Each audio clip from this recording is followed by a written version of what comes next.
Do you wake up every day with a tightness in your chest before going to work? Does your stomach churn when you see your boss's name on your phone screen? Studies from Stanford University have shown that working for a toxic boss increases your chances of developing heart problems by 50%. And what's worse, you're probably normalizing behaviors that organizational psychologists classify as institutionalized psychological abuse. I'm talking about something much more subtle, much more dangerous, and that 9 out of 10 people fail to identify until it's too late. For 12 years, I worked as an organizational psychologist in Fortune 500 companies, and I assisted more than 2,000 professionals in extreme situations. I've seen brilliant people at the peak of their careers being hospitalized for panic disorder. I've seen successful executives develop chemical dependencies to cope with the day-to-day grind. The World Health Organization included burnout as an occupational disease in 2019. The number one risk factor is not the amount of work. It's not the salary. It's not overtime. It's the quality of the relationship with immediate leadership. This is what we call in academia systematic emotional invalidation. You deliver an exceptional project after working 60 hours a week. Instead of recognition, he says something like, "Okay, but you took too long." You bring an innovative idea to the meeting. He completely ignores it. 2 weeks later, he presents the same idea as if it were his own. You express that you are overwhelmed. He replies, "Everyone here works like that. The problem is that you don't know how to manage your time." Each interaction is designed to undermine your confidence, to make you believe that the problem is always with you. This has a technical name, organizational gaslighting. Professionals exposed to this pattern for more than 6 months exhibit the same neurobiological markers as victims of domestic abuse. Marina, marketing manager, 34 years old, impeccable career. 2 years working for a director who practiced systematic invalidation.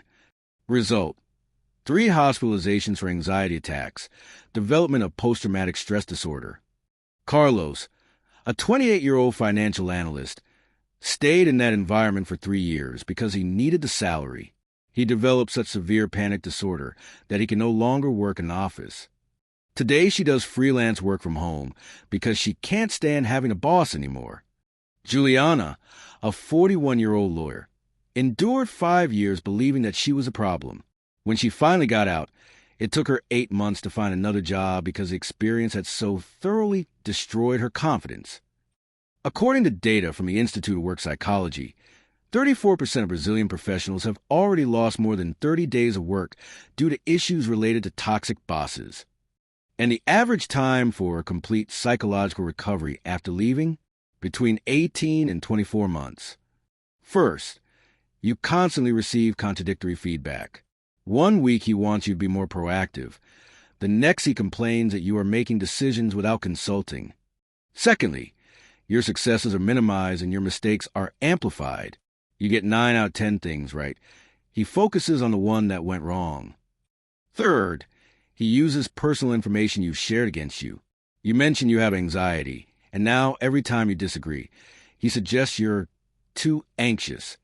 Fourth, there's a discrepancy between public and private discourse. In front of the team, he praises you, but in individual conversations, he tears you apart.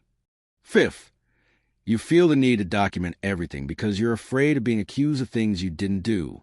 Six, your performance in other areas of life is declining. You are more irritable at home. You have lost interest in hobbies, and your relationships are suffering. Seventh, you have recurring physical symptoms with no apparent medical cause. Constant headaches, gastrointestinal problems, insomnia, chronic muscle tension. And the eighth, most important, you no longer recognize yourself. The confident, creative, and motivated person you once were has become insecure, reactive, and constantly on the defensive. First thing, document everything immediately. Write down the date, time, what was said, who was present. Do this for 2 weeks. Second, stop trying to fix the relationship. It's not your responsibility to change a toxic boss. Third, start building your exit strategy now. Update your LinkedIn profile, reconnect with professional contacts, and begin looking for opportunities. Fourth, establish firm emotional boundaries. Don't take criticism home. Don't dwell on what he said. Fifth, seek professional support.